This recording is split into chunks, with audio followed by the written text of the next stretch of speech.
એક આ લીલું ટી શર્ટ લઈ લઉં, એક આ લાલ ટી શર્ટ લઈ લઉં, એક આ બ્લુ ટી શર્ટ હોતે લઈ લઉં, આ કાળો શર્ટ લઈ લઉં. ઓલા ઉપર ધ્યાન રાખજે, ઈ મને એવું લાગે ચોર હે. એક પેન્ટ લઈ લઉં. હાલો ભાઈ, એટલી વસ્તુ લીધી. આ કેટલાની છે?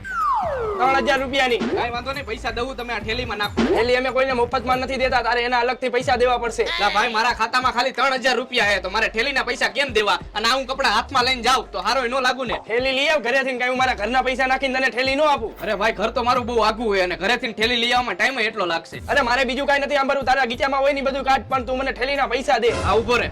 આ મારું ખાલી પાકીટ, આ મારી ગાડીની ચાવી, આ મારો રૂમાલ, અને આ મારી પાસે કોઈ પૈસા માંગે ને એના માટે. અરે ભાઈ નથી જોતા થેલીના પૈસા. સમજી ગયો, પણ તું બહુ મોડો સમજો. થેલીના તો શું, પણ હવે આ કપડાના પૈસા નથી દેવા. ફટાફટ કર પેક.